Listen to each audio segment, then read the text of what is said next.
अस्सलाम वालेकुम नाज़रीन, आप देख रहे हैं सच्ची खबर एक। मैं हूं उस्मान। हिंदुस्तान का वो हाल चल रहा है कि नरेंद्र मोदी नाम के सरकार के नाम पर हमने एक जिंदा चूहा जो है ना उल्टा करके हालत में फंसा लिया है अपने। अब वो ना ही निगलते बन रहा है और ना ही उगलते बन रहा है। आप लोगों को याद होगा, मैंने एक वीडियो बनाया था जिसमें मैंने बताया था कि नरेंद्र दामोदर दास मोदी का ये मुनाफिकत, ये यहूदियत जो उसने दोस्ती निभाने में कमला हैरिस और जो बाइडन के साथ किया था, आने वाले वक्त में ये हिंदुस्तानियों को कितना भारी पड़ेगा। अगर आप लोगों ने मेरा वीडियो देखा होगा तो आप लोगों को ज़रूर पता होगा। और आज वो दिन आ गया है जब नरेंद्र दामोदर दास मोदी का वो यहूदियत आज हिंदुस्तान के 150 करोड़ नागरिकों पर भारी पड़ने वाला है। जब जो बाइडन के हटते ही और कमला हैरिस के ना आते हुए डोनाल्ड ट्रंप के अमेरिकी राष्ट्रपति बनते थे, हिंदुस्तान के लोगों को भुगतना पड़ेगा। अभी तो सबसे पहला काम वो ये कर रहा है डोनाल्ड ट्रंप कि वो 18 लाख जो वहाँ पर इलीगल इमिग्रेंट्स इंडियन है उनको वहाँ से निकालने की तैयारी कर रहा है। और इसके बाद में वो एक और सज़ा देगा हिंदुस्तान को जब अपने ऑक्ट्राइज को, अपने कंट्री टैक्सेस को बढ़ा देगा। वो क्यों? क्योंकि मोदी को तलवे चाटने की बीमारी है ना, ये पंडितों को तलवे चाटने की गंदी बीमारी है। पहले ये पंडित जो है ना, ये मुगलों के तलवे चाटते थे, फिर अंग्रेजों के तलवे चाटते थे, अब ये यहूदियों के तलवे चाट रहे। तो ये तलवे चाटने की बीमारी की वजह से नरेंद्र दामोदर दास मोदी ने ब्रिक्स में पार्टिसिपेट किया और ब्रिक्स का मेंबर बना, जिसके बिहाफ पर हम लोगों को अब एक नई सज़ा भुगतनी पड़ेगी। आयात और निर्यात की सज़ा, इंपोर्ट और एक्सपोर्ट की सज़ा। देखते हैं अब देश क्या भुगतता है। देश के अंदर तो ये लोग पूरे से कीड़े लगाने पर लग ही गए। देश के बाहर की नीतियों को भी इतना ख़राब कर दिया है कि अगर कांग्रेस भी आ गई सरकार में तब भी काफ़ी समय, काफ़ी वक्त लगेगा इसको स्टेबिलिटी पे वापस लौटने के लिए। हम स्टेबल होने में अब 50 साल फिर लगाएंगे।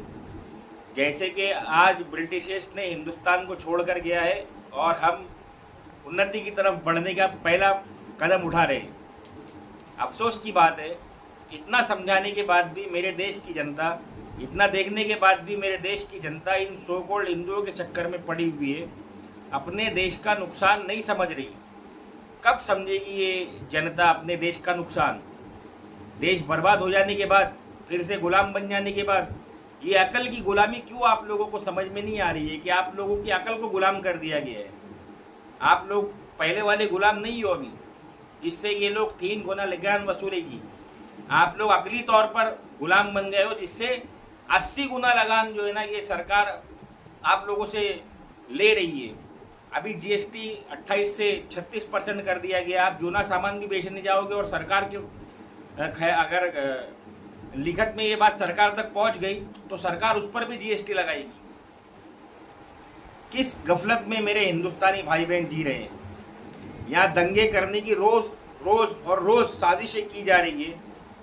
बीजेपी गवर्नमेंट का बनाया हुआ कानून, नरेंद्र मोदी ने जिस कानून को बनवाया था कि 75 साल की उम्र में एक नेता को संन्यास लेना पड़ेगा, उसी कानून के तहत हिंदूवादियों ने एक कैलकुलेशन किया था। उस कैलकुलेशन के लिहाज से नरेंद्र दामोदर दास मोदी 2025 में 75 साल का हो जाएगा। तो सो कॉल्ड हिंदुओं ने हिंदुस्तान में नारा लगाया कि 2025 तक हम हिंदुस्तान को हिंदू राष्ट्र बना लेंगे। ये बात मैं एकदम डायरेक्टली बोल रहा हूँ। अगर आप लोग अभी भी अकल रखते हो तो कुछ करोगे इसके खिलाफ, और अगर नहीं तो फिर जानवरों को क्या बोला जाए, कीड़े मकोड़ों के साथ कुछ भलाई नहीं की जा सकती। तो मसलो, जैसे तुम मसले जा रहे हो सदियों से, वैसे फिर मसले जाना। कल मैंने आपको बताया कि सोमनाथ मंदिर को ढा दिए थे मुसलमान बादशाह ने, इसलिए 1000 साल से जो है ना हिंदुओं के दिलों के अंदर मुसलमानों के लिए नफरत है। इस देश को मुसलमानों ने आज़ाद करवाया है।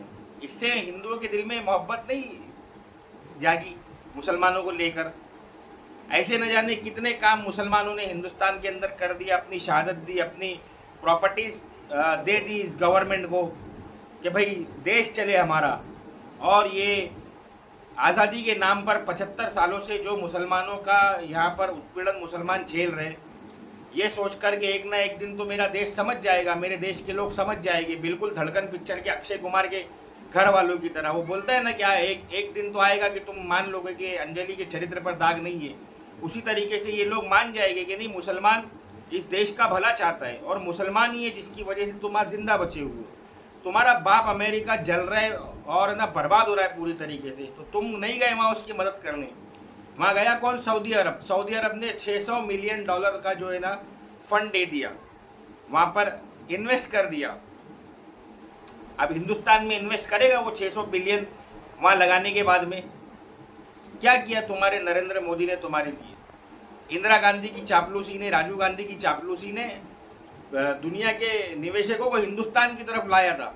हिंदुस्तान धीरे धीरे तरक्की पर जा रहा था, हिंदुस्तान न्यूक्लियर पावर बन गया। लेकिन इन सारी चीज़ों के विपरीत जो काम किया वो नरेंद्र दामोदर दास मोदी ने किया। सारे देश में आग लगा दिया। आज महाराष्ट्र में जैसे ही बीजेपी की गवर्नमेंट आई तो महाराष्ट्र का हाल बुरा कर दिया इन लोगों ने। महाराष्ट्र पे सैफ अली खान नाम का एक चूहा इन लोगों ने छोड़ दिया, उस पर हमला करवा कर। और उसमें जो है ना, देखिए ये एक आदमी को बताया जा रहा है, ये मुसलमान है और इसको सैफ अली खान पर हमला करने वाला ये दूसरा फोटो भी देख लीजिए आप। जो असल आरोपी है वो सैफ अली खान पर हमला करता है, साफ तरीके से दिखाई दे रहा है सीसीटीवी कैमरे के अंदर, उस रिकॉर्डिंग के अंदर। लेकिन हमारी सरकार मानने तैयार नहीं है। हमारी सरकार ये बंगाली को लाकर खड़ा करती है। इसके पीछे की साजिश मैं आप लोगों को बताता हूँ। आप इस बंगाली का प्रोपोगेंडा करके ये लोग यहाँ पर CAA और NRC को लागू करेंगे और ये बताएंगे कि देखो ये बंगालियों का और ये ना रोहिंग्याओं का काम है, इन लोगों ने हमारे देश की ना आन बान शान पर हमला कर दिया और सैफ अली खान पर हमला कर दिया। हम तो पहले से नहीं कहते थे आप लोगों से कि बंगालियों को और रोहिंग्याओं को हिंदुस्तान में मत रहने दो, वरना ये लोग हिंदुस्तान के लिए नुकसान देंगे। उस गेम प्लान को करने के लिए, मुकम्मल करने के लिए ये नया गेम प्लान किया गया और इस बंगाली को जो है ना उठाकर जेल में ठूस दिया गया। हमारी महाराष्ट्र की पुलिस, हमारी सरकार, हमारा शासन प्रशासन सब इसमें मुलव्विस है। कोई ऐसा नहीं है जो इसमें मुलव्विस नहीं है। हो सकता है पुलिस को इसके बारे में नहीं मालूम हो, पुलिस ने दबाव में इसको उठाकर ये झूठी स्टेटमेंट बनवाया, लेकिन साफ दिखाई दे रहा है कि ये अलग आदमी है और ये अलग आदमी है। लेकिन पीछे की राजनीति यही दिख रही है। पीछे की राजनीति यही है कि हिंदुस्तान में फिर से CAA और NRC को लागू करने के लिए कोई दूसरा नया प्रोपोगेंडा खड़ा किया जाए, जो इस बंगाली की शक्ल में हमारे महाराष्ट्र की सरकार ने खड़ा कर दिए। जैसे मैंने आप लोगों को पहले बताया था कि अमेरिका हिंदुस्तान की बहुत बुरी वाट लगाएगा नरेंद्र दामोदर दास मोदी के यहूदीपन की वजह से, कमला हैरिस से मिलकर रिटर्न भाग कर आने की वजह से डोनाल्ड ट्रंप हिंदुस्तान की सत्यानाश कर देगा। आज वो कर रहा है। इसी बिहाफ पर मैं आपको आज समझा रहा हूँ। अगर आप लोग समझ गए, आप लोग जाग गए, तो आप लोगों की भलाई है, नहीं तो फिर मुर्दों को कौन जगा सकता है। आने वाले वक्त में ये बंगाली को दिखाकर, ये छोटा आरोपी बताकर इसको हिंदुस्तान के दूसरे लोगों पर NRC और CAA लागू करेंगे ये लोग। मेरी बात समझ में आई हो तो मेरे वीडियो को शेयर जरूर कीजिएगा और लाइक जरूर कीजिएगा। बेल आइकन के बटन को भी दबाइएगा सब्सक्राइब करके, और मेरी बात को आगे पहुंचाइएगा अपनी जिम्मेदारी समझकर। बाकी तो मर्जी आप लोगों की। अस्सलाम वालेकुम वरहमतुल्लाहि वबरकातुहू।